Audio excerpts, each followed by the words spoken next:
नमस्कार दोस्तों, I would like to discuss the dos and don'ts for prelims 2022। ठीक है, जो परसों होने वाली है प्रीलिम्स का एग्जाम, उसमें डूज एंड डोंट्स क्या होंगे वो मैं आपको यहाँ बताना चाहता हूँ। ठीक है, देखिए दोस्तों, परसों आपका एग्जाम है, आप सभी जानते हैं, और I wish you all the best for your exams. But before that I would like to suggest you something. See, आज आज आज 3 जून है, राइट? 3 जून 2022। तो आपको क्या करना है, रात 12 बजे तक के पढ़ लेना है आज। ठीक है ना, रात 12 बजे तक, या आज रात 2 बजे तक भी पढ़ लिया तो भी चलेगा। ठीक है ना, आज रात 2 बजे तक भी, 2 से ज्यादा मत जगना, लेकिन 2 बजे तक पढ़ लिए तो भी चल जाएगा। ठीक है, आज रात 2 बजे तक पढ़ लेना। ठीक है, फिर क्या करना है आपको, जैसे ही सुबह उठोगे, जैसे ही 4 जून तारीख लगी रे लगी, ठीक है ना, 4 जून तारीख लगी रे लगी, सुबह हुई, उठे, ठीक है, 4 जून को आपको कुछ भी नहीं पढ़ना है। ठीक है, you should not study anything on 4th of June, nothing. ठीक है ना, कुछ भी नहीं पढ़ना है, not even newspaper, not your books, nothing. जितना आपका 3 जून तक जितना कवर हुआ है दोस्तों, उसके बल पे एग्जाम दो। ठीक है ना, एग्जाम के कभी भी याद रखो, चाहे यूपीएससी 2022 हो, 2023 हो, या कोई भी हो, कोई भी अटेम्प्ट हो, किसी भी साल का हो। ठीक है ना, एग्जाम के, प्रीलिम्स के जस्ट एक दिन पहले पढ़ाई मत करना। ठीक है ना, प्रीलिम्स के जस्ट एक दिन पहले पढ़ाई मत करना। ठीक है, 4 जून का दिन पूरा ओनली एंड ओनली मेडिटेशन करो। ठीक है, ओनली मेडिटेशन करो, कुछ भी मत करो। ठीक है ना, न्यूज़पेपर मत पढ़ो, बुक्स मत पढ़ो, कुछ मत पढ़ो। ठीक है ना, 3 जून तक के जितना आपका बुक्स जितना आपका पढ़ के हुआ है, उसके बल पे एग्जाम दो। ठीक है ना, 4 जून को कुछ भी नया मत पढ़ो, और ना ही पुराना रिवाइज करो, पुराना रिवाइज भी मत करो 4 जून को। ठीक है ना, एक दिन स्पेयर रखो बीच में। ठीक है ना, मैं ऐसा क्यों बोल रहा हूं दोस्तों, देखिए 4 जून को क्या होगा, कुछ बच्चों का क्या होता है बताता हूँ। 4 जून को क्या है, वो न्यूज़पेपर पढ़ेंगे। ठीक है ना, अब वो 4 जून को न्यूज़पेपर पढ़ेंगे, मान लो न्यूज़पेपर में कोई मनुष्य खबर आ गई, कोई पॉलिटिकल खबर आ गई, चलती रहती है मगजमारी, तो हो सकता है उसका मूड खराब हो गया उस चक्कर में। ठीक है, और उसका 5 जून का एग्जाम फिर उस चक्कर में बर्बाद हो गया।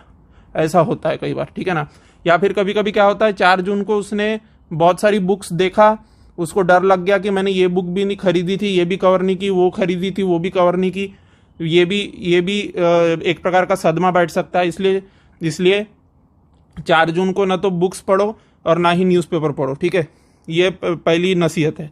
ठीक है, फिर दूसरी नसीहत ये है कि वाटर बॉटल कैरी करना है एग्जाम में। ठीक है ना, वो सेंटर का पानी नहीं पीना है। ठीक है, सेंटर का पानी इसलिए नहीं पीना है क्योंकि वो जॉन्डिस वगैरह हो जाएगा तो मेंस खराब हो जाएगा। ठीक है, प्रीलिम्स अगर क्वालिफाई कर गए और जॉन्डिस हो गया है तो उस चक्कर में वो मेंस बर्बाद हो जाएगा। ठीक है, तो बाहर का पानी अवॉइड करना है, वाटर बॉटल खुद का ले जाना है। ठीक है, दूसरे का उधारी नहीं मांगना है। काफी सारे लोग क्या करते हैं, जाते हैं दूसरे का भी पानी खत्म करते हैं और खुद भी आधा ही पानी पीते हैं। ठीक है ना, तो ऐसे दूसरों को भी बर्बाद, और ये उधारी में वाटर बॉटल नहीं लेना है। ठीक है, खुद की वाटर बॉटल लेके जाना ही है। ठीक है, फिर और एक गलती मत करना दोस्तों, मॉक्स में कितने नंबर आए थे मेरे, ठीक है, उसके बारे में चिंता मत करना। इनफैक्ट 4 जून को, यानी कि प्रीलिम्स के एक दिन पहले, मॉक भी मत देना। और अभी 3 जून तक के जितनी भी मॉक दे रहे हो, ये 3 जून तक के जितनी भी मॉक दी है, इनके स्कोर के बारे में वरी मत करना। ठीक है ना, मॉक्स के स्कोर के बारे में वरी मत करना। आपका जो असली एग्जाम होता है वो मॉक्स से काफी अलग होता है। ठीक है ना, उनका माइंडसेट जो है कोई रीड नहीं कर सकता, उनके एग्जामिनर का, उनका अलग माइंडसेट होता है, मॉक बनाने वाले का अलग माइंडसेट होता है। ठीक है ना, so their psychologies are different, so don't go उस पचड़े में मत पड़ो कि मैं मॉक लगाऊंगा 4 जून को और देखूंगा कि कितने नंबर आ रहे हैं, और फिर वैसा नहीं करना है। ठीक है ना, in fact you will get distracted because of it. ठीक है ना, तो 4 जून को खाली पीली ओनली मेडिटेशन करो, भरपूर खाना खाओ, भरपूर नींद लो। ठीक है, अब कुछ बच्चे क्या करते हैं, 5 जून को एग्जाम है इसलिए 4 जून को सुबह 4 बजे तक जगते हैं। ठीक है ना, 4 AM तक, सुबह 4 बजे तक, 4 जून को मैं एंड टाइम पे कवर कर लूंगा बोल के 5 जून को प्रीलिम्स है और 4 जून को सुबह 4 बजे तक जग रहा है। ठीक है ना, ऐसा करोगे बेटा तो मरोगे। क्यों? क्योंकि 4 बजे तक जगोगे और समझो 9 बजे सेंटर पे पहुंचना है।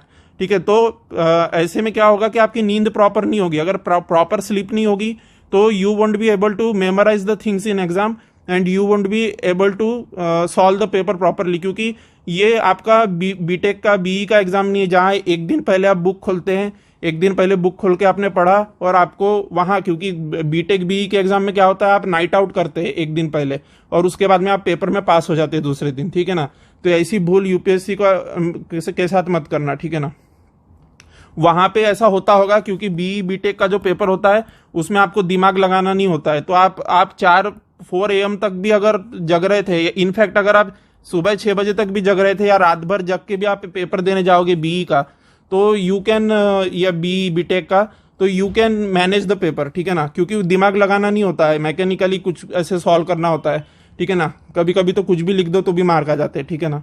तो दैट इज डिफरेंट। बट आपको यूपीएससी को ऐसा समझने की भूल मत करना कदापि, ठीक है ना, कि 4 बजे तक 6 बजे तक सुबह जगूंगा मैं 4 जून को और 5 जून का पेपर लिखने जाऊंगा तो मारे जाओगे, ठीक है ना। ऐसा नहीं होता, पूरे साल भर की मेहनत काउंट होती है। एक दिन पहले क्या करते हो उससे वो सागर में बूंद भर का भी फर्क नहीं लाएगा, ठीक है ना। इसलिए don't fall into that trap, ठीक है ना।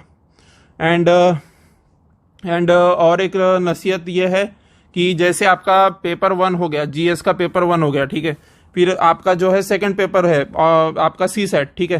तो सी सेट और जीएस के बीच में कुछ बच्चे क्या करते हैं, सेंटर पे खड़े होके बातें करते रहते हैं कि मेरा पेपर ऐसा गया वैसा गया। तो ये गैप में बातें मत करना, ये सीसेट का पेपर हो जाने के बाद में डिस्कस करना भरपूर दोनों पेपर्स को। पर ये जीएस के पेपर और सीसेट के पेपर के बीच में अगर आप डिस्कस करते हो कि मैंने फलाने क्वेश्चन के लिए अमुक अमुक ऑप्शन लगाया, ठीक है ना, सेकंड क्वेश्चन के लिए मैंने अमुक अमुक ऑप्शन लगाया, ऐसे अगर आप बातें करोगे और अगर आपको पता चला कि मेरे 15 क्वेश्चन गलत हो गए, ठीक है ना, ऐसे डिस्कशन में पता चला इन 2 पेपर के बीच में कि 15 क्वेश्चन मेरे गलत हो गए, तो हो सकता है आपका सीसेट भी खराब हो चले जाए उस चक्कर में, ठीक है ना। इसलिए इस सब बातों से बचे, ठीक है। तो इन 2 पेपर्स के बीच में डिस्कस मत करना कुछ भी। सीसेट हो जाने के बाद में घर आना और अपने जिससे भी आप पढ़ रहे हो उनसे वो पेपर डिस्कस कर लेना। सीसेट का पेपर होने के बाद जब घर आ जाओगे तो आराम से डिस्कस करना, ठीक है ना। पर ये 2 पेपर के बीच में there should not be any discussion, ठीक है। So that's all for dos and don'ts, ठीक है ना। Thank you very much.